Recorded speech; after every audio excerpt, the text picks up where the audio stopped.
देखिए next question है हमारा यहाँ पे क्वेश्चन नंबर 6। क्वेश्चन नंबर 6 में क्या पूछा है इसने, किसी कण का प्रारंभिक वेग 2 i प्लस 3j तथा त्वरण 0.3 i प्लस 0.2 j है। 10 सेकंड बाद कण के वेग का मान क्या होगा, ये इसने पूछा है। चार ऑप्शंस दिए हुए हैं, option A B C D. ठीक है, इनके यूनिट की जगह यहाँ इन्होंने मात्रक मात्रक लिख रखा है। उसके बाद सीबीएसई आईपीएमटी स्क्रीनिंग परीक्षा 2012 का एक क्वेश्चन है। तो देखिए इसने सबसे पहले क्या लिखेंगे, गिवन दैट क्या क्या इसने क्वेश्चन में हमें दिया हुआ है। इसने दिया हुआ है U vector 2 i plus 3j, A vector 0.3 i plus 0.2 j, और समय टाइम टी दिया हुआ है, T is equal to 10 second. V vector इसका मान हमसे इसने पूछा है। तो देखिए सबसे पहली बात, गति की तीन समीकरण होती है। ठीक है, नंबर पहली v बराबर q प्लस ए टी, दूसरी होती है s is equal to U T plus half A T square, और थर्ड होती है V square is equal to U square plus 2as। ठीक है, हर इक्वेशन में कुछ पैरामीटर्स हैं। फर्स्ट इक्वेशन में पैरामीटर्स क्या हैं, जैसे फर्स्ट में है v है, u है, a है और t है। ठीक है, सेकंड इक्वेशन में क्या है, s है, u है, t है और a है। फोर्थ में क्या है, v है, u है, a है और s है।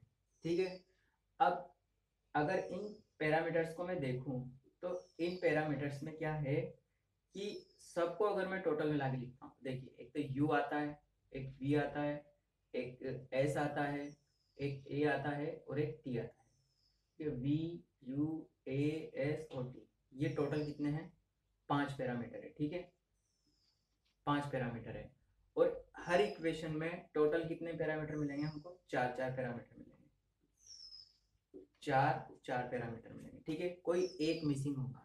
अब होगा ये कि हमें वही इक्वेशन काम में लेनी है गति की, जिसमें हमारे क्वेश्चन में उसने डेटा दिया हुआ, जैसे यहाँ पे u a t और v अवेलेबल है। ठीक है, अब इनमें से ये चारों पैरामीटर कौन सी इक्वेशन में अवेलेबल है हमें देखना पड़ेगा। तो देखिए जैसे सबसे पहले मैं इसमें देखूँ तो u मिल गया, v मिल गया। ठीक है, v हमें निकालना है। ठीक है, u मिल गया, उसके बाद a मिल गया, लेकिन s नहीं है हमारे पास। ठीक है, एस हमारे पास अवेलेबल नहीं है, तो हम ये वाली इक्वेशन यूज नहीं ले सकते। क्यों, क्योंकि वी तो हमें पहले ही याद करना है और एस भी हमें पता नहीं है, तो हम नहीं निकाल सकते। उसके बाद इसे लीजिए, इसे अगर आप लोगे तो आपके पास यहाँ पे वही दिक्कत है, आपके पास एस नहीं है। ठीक है, और आपको वी निकालना है, और वी इस इक्वेशन में आता ही नहीं है। ठीक है, सब फिर उसके बाद फर्स्ट वाली देखो, फर्स्ट वाले में क्या है, वी तो मुझे निकालना है, अज्ञात है। ठीक है, उसके अलावा यू है मेरे पास, ए है मेरे पास और टी है मेरे पास। तो होता यह है कि रैखिक जो समीकरण बनती है ना, रैखिक समीकरण में एक मतलब अगर एक अज्ञात राशि है तो कम से कम एक रैखिक समीकरण चाहिए, दो अज्ञात राशि है तो कम से कम दो समीकरण चाहिए, या फिर दो संबंध चाहिए, है ना, भिन्न भिन्न संबंध होने चाहिए। तो उस हिसाब से ये वाला इक्वेशन क्या रहेगा, बहुत ज्यादा सुटेबल रहेगा। तो ये वाला इक्वेशन हमने इसलिए यहाँ पे अप्लाई किया। तो क्या आएगा, गति के पहले समीकरण से v is equal to U plus A T, U का वैल्यू पुट कर दिया, ए का वैल्यू पुट कर दिया, वी वेक्टर मिल गया। अब वी वेक्टर, किसी भी वेक्टर का परिमाण मोड वी वेक्टर कैसे निकालते हैं, इसने क्या पूछा है, कण के वेग का मान पूछा है। ठीक है, तो मान यानी कि परिमाण पूछा है वेक्टर का। तो परिमाण होता है हमारा आई केप के गुणांक का स्क्वायर प्लस जे केप के गुणांक का स्क्वायर, यह आ जाएगा हमारा 25 प्लस 25 50। ठीक है, इसी को मैं ऐसे लिख सकता हूँ और इसी को मैं ऐसे लिख सकता हूँ। ठीक है, तो आंसर क्या होगा हमारा 5√2 यूनिट। तो सही ऑप्शन कौन सा होगा, option B is correct answer, 5√2 मात्रक या 5√2 मीटर बटा सेकंड। क्यों, क्योंकि वेग है, वेलोसिटी है, उसका मात्रक क्या होता है, मीटर बटा सेकंड। ठीक है,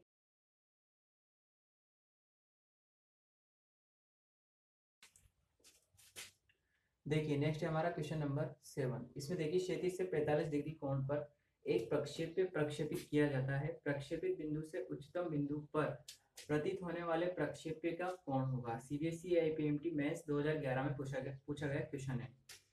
चार ऑप्शन है, ऑप्शन ए है 60 डिग्री, ऑप्शन बी है tan इनवर्स 1/2, ऑप्शन सी है tan इनवर्स √3/2 और ऑप्शन डी है हमारा 45 डिग्री। ठीक है, सबसे पहले हम जानते हैं कि प्रक्षेप्य पथ में इस प्रकार गति करता है। ठीक है, अब यहाँ पे मैंने ए को माना क्या, प्रक्षेपण बिंदु, और ये मान लिया कि इसे यू वेग से प्रक्षेपित किया जाता है प्रारंभ में। ठीक है, जो कि कितने एंगल पे है, 45 डिग्री पे इसने क्वेश्चन में दिया हुआ है। ठीक है, इसने ओनली क्वेश्चन में सिर्फ 45 डिग्री ही दिया हुआ है। फिर ये पूछ रहा है कि जब ये मैक्सिमम उस पर आ जाता है, अधिकतम परास उच्चतम बिंदु पर प्रतीत होता है, यानी कि प्रक्षेपित बिंदु से उच्चतम बिंदु पर, यानी कि ये उच्चतम बिंदु आ गया। अब यहाँ से प्रतीत होने वाला, अब ये यहाँ से यहाँ की ओर देखेगा तो प्रतीत होने वाला प्रक्षेप्य का कोण, यानी कि यहाँ से यहाँ तक का सीधा जो एक कोण बनेगा, ठीक है, ये अल्फा कोण। ठीक है, तो ये इसने पूछा है। ठीक है, अब ये मुझे अल्फा कोण निकालना है, तो यहाँ से यहाँ तक की दूरी क्या बोलते हैं हम, अधिकतम परास, यानी कितना दूर तक जाएगा, तो उसको बोलते हैं हम कैपिटल आर।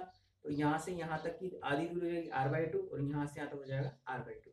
सबसे पहले हमने क्या क्या माना, u इज इक्वल टू क्या मान लिया, प्रारंभिक वेग, कैपिटल H मान लिया प्रक्षेप्य की ऊंचाई, और कैपिटल R मान लिया प्रक्षेप्य की क्षैतिज परास।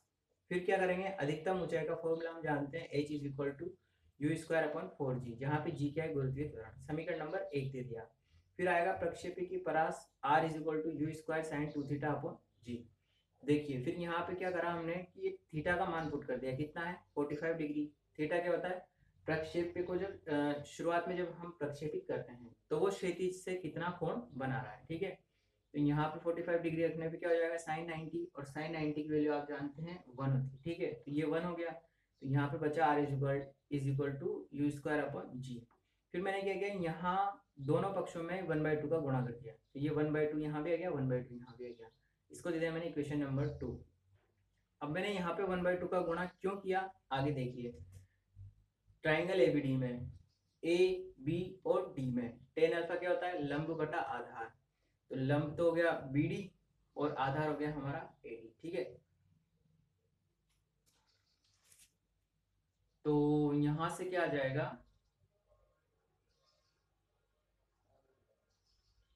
बीडी, बीडी क्या है हमारी, अधिकतम ऊंचाई। तो अधिकतम ऊंचाई क्या है हमारी, ये एच, कैपिटल एच, तो एच कैपिटल एच आ गया। और एडी क्या है, r/2, तो एडी r/2 हो गया। उसके बाद टेन अल्फा में h और r/2 का वैल्यू रखते हैं, क्योंकि यहाँ h और r/2 की वैल्यू की आवश्यकता थी, इसलिए हमने 1 और 2 से h और r/2 का वैल्यू निकाला। तो टेन अल्फा आ गया हमारा 1/2, यानी कि अल्फा आ जाएगा हमारा टेन इनवर्स 1/2। तो सही आंसर कौन सा होगा, option D is correct answer, tan inverse 1/2।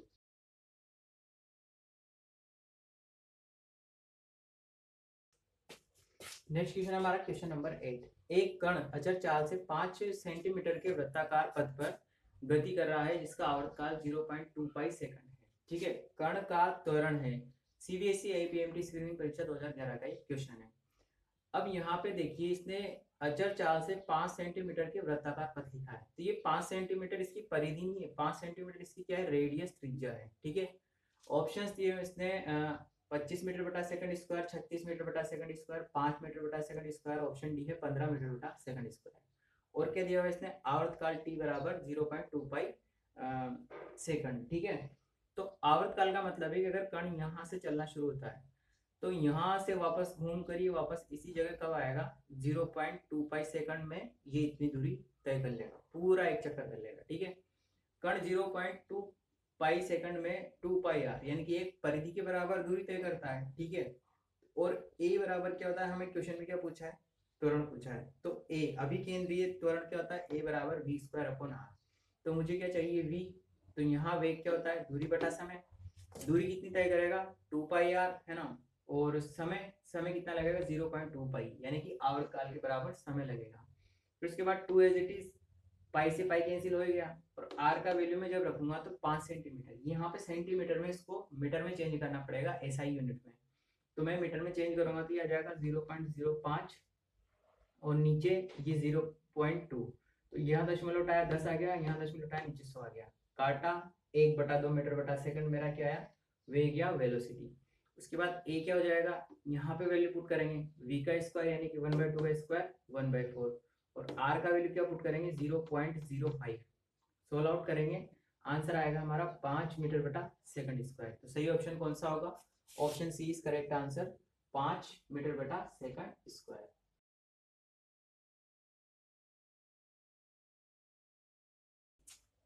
देखिए नेक्स्ट है हमारा क्वेश्चन नंबर 9। 20 मीटर बटा सेकंड के प्रारंभिक वेग से एक मिसाइल अधिकतम दूरी तक क्या होती है, प्रक्षेपित होती है। यदि g is equal to 10 metre बटा सेकंड स्क्वायर है तो मिसाइल की प्रक्षेपित दूरी इसने पूछी है। सीबीएसई आईपीएमटी स्क्रीनिंग परीक्षा 2011 का एक क्वेश्चन है। 4 ऑप्शन दिए हुए हमें। पहला ऑप्शन है 50 मीटर, दूसरा है 60 मीटर, तीसरा है 20 मीटर और चौथा है 40 मीटर। सॉल्यूशन देखिए इसका। मिसाइल को वास्तव में मिसाइल 20 मीटर बटा सेकंड के वेग से तो फेंकी जाएगी, ठीक है। ये आप टेस्टिंग मिसाइल मान सकते हैं, क्योंकि इतने कम वेग से अगर मैं मिसाइल फेंकूंगा तो ये तो बंदूक की गोली की तरह जाएगी और थोड़ी सी दूरी पे गिर जाएगी, ठीक है। तो आप मिसाइल को मिसाइल ना मान के खिलौने वाली मिसाइल भी मान सकते हैं, क्योंकि इतने कम वेग से फेंकेंगे तो उसको मिसाइल नहीं बोलेंगे, उसको कोई ऑब्जेक्ट बोल सकते हैं, उसको कोई प्रक्षेप्य बोल सकते हैं, उसको कोई पत्थर बोल सकते हैं जो हमने वैसे ही फेंका है, ठीक है। इतने कम वेग से कभी मिसाइल जो है हमारी प्रक्षेपित नहीं की जाती, ठीक है, प्रैक्टिकल डेली लाइफ में, ठीक है। तो 20 मीटर बटा सेकंड इसका प्रारंभिक वेग था और थीटा इज इक्वल टू कितना था 45 डिग्री। अब ये 45 डिग्री इसने दिया नहीं है, ठीक है, जो मैंने लिखा है बाद में, ये इसने दिया हुआ नहीं है। इसने क्या पूछा है, अधिकतम दूरी प्रक्षेपित होती है, मतलब उसको 20 मीटर बटा सेकंड के प्रारंभिक वेग से फेंका और ऐसे एंगल पे फेंका कि मिसाइल क्या करती है, अधिकतम दूरी तक क्या होती है, प्रक्षेपित होती है, यानी कि ये दूरी क्या है, अधिकतम है। और आपको एक बात ध्यान रखनी है कि दूरी अधिकतम कब होगी, जब थीटा इज इक्वल टू क्या होगा, 45 डिग्री होगा। आपको ध्यान होगा कि जो जेवलिन थ्रो होता है, जेवलिन थ्रो एक गेम होता है अपने ओलंपिक का, वहां पे जब वो जेवलिन को थ्रो किया जाता है, तो वो जो थ्रो किया जाता है तो जो प्लेयर होता है उसका एम ये होता है कि वो 45 डिग्री एंगल पे उसको क्या करे, प्रक्षेपित करे, यानी कि वो जो जेवलिन है वो ऐसे जाएगा और ऐसे डाउन ग्रेड होगा, ठीक है। तो जब वो उसको इनिशियल वेलोसिटी देने के लिए पहले तो वो खुद रनिंग करता है, रनिंग करने से क्या होता है, उसका संवेग आता है उसमें, ठीक है। तो जो उसका वेग है खुद का रनिंग करने के कारण, पहले तो वो उसको मिलता है, जो हमारा जेवलिन यानी कि भाला है उसको मिल जाता है। फिर उसके बाद जब वो उसको फाइनली प्रक्षेप करता है तो उसका एम ये होता है कि वो 45 डिग्री एंगल पे ही प्रक्षेपित हो। अगर वो ऐसा होगा तो मैक्सिमम डिस्टेंस कवर करेगा, तो उसको ज्यादा पॉइंट्स मिलेंगे, ठीक है। तो ये वही वाला कॉन्सेप्ट होता है। तो अतः आर मैक्सिमम कब होता है, जब थीटा इज इक्वल टू क्या हो, 45 डिग्री। तो u square sine two theta upon g आ जाएगा। अब यू स्क्वायर साइन थीटा की जगह क्या रखा मैंने, 90 डिग्री रख दिया। अब थीटा की जगह तो 45 ही रखा था, लेकिन यहाँ पे 2 था तो ये क्या हो गया, साइन 90 डिग्री। तो यहाँ पे क्या आ जाएगा, अपन में जी आ जाएगा, तो ये हो जाएगा यू स्क्वायर अपॉन जी। यानी कि आर मैक्सिमम होने के लिए थीटा का मान क्या होना चाहिए, 45 डिग्री, और उस पर आर मैक्सिमम का मान आएगा यू स्क्वायर अपॉन जी के बराबर। तो यू स्क्वायर, यू इसने दिया हुआ 20 मीटर पर सेकंड, 20 इंटू 20 और अपन में 10, तो आ गया मेरा आंसर 40 मीटर। तो सही आंसर क्या होगा हमारा, option number D is correct answer, 40 metre. और हाँ, ये मिसाइल ये कभी 20 मीटर पर सेकंड पे लॉन्च नहीं की जाती, ठीक है।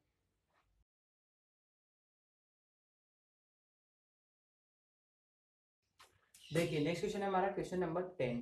किसी प्रक्षेपी की उसकी अधिकतम ऊंचाई पर चाल उसकी प्रारंभिक चाल की आधी है, तब प्रक्षेप्य कौन, इसने पूछा है। सीबीएसई आईपीएमटी मेंस 2010 का एक क्वेश्चन है। 4 ऑप्शन दिए, 60 डिग्री, 15 डिग्री, 30 डिग्री, 45 डिग्री, ठीक है। सॉल्यूशन देखिए इसका।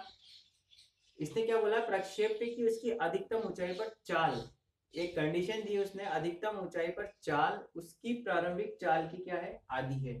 देखिए सबसे पहले मैंने मान लिया, माना प्रक्षेप की इनिशियल वेलोसिटी यानी प्रारंभिक वेग क्या है, v नॉट है, ठीक है, v नॉट या v0। मैक्सिमम हाइट पर प्रक्षेप्य का वेग v dash is equal to v0 cos theta. अब ये कैसे आया, ये ऐसे आया कि जब मैं किसी प्रक्षेप्य को प्रक्षेपित करता हूँ तो यहाँ पे क्या होता है, v नॉट उसका प्रारंभिक वेग होता है और थीटा उसका इनिशियल एक्सिस से एंगल होता है, ठीक है। जब ये इस पे गति कर रहा है तो मान लीजिए किसी एट एनी टाइम टीम ये प्रक्षेप्य हमारा यहाँ पे पहुंच चुका था। अब ये यहाँ पे था तो ये इसके पास कितनी वेलोसिटी है, v नॉट, ठीक है। और यहाँ पे एंगल कितना है, थीटा। अब होता ये है कि जैसे जैसे थीटा चेंज होता है वैसे वैसे ये इसके दो घटक होंगे, एक तो v0 cos थीटा, एक आएगा v0 sin थीटा। तो होता ये कि जब ये इधर गति करता है तो ये v0 cos थीटा का मान तो क्या होता है, जैसे जैसे थीटा चेंज होगा तो ये v0 cos थीटा का मान क्या होता है, चेंज होता है, और v0 sin थीटा का मान भी चेंज होता है। लेकिन जब ये मैक्सिमम हाइट पे पहुंचता है तो मैक्सिमम हाइट पे इसके पास सिर्फ v0 cos थीटा ही बचता है, v0 sin थीटा वाला घटक क्या हो जाता है, जीरो हो जाता है।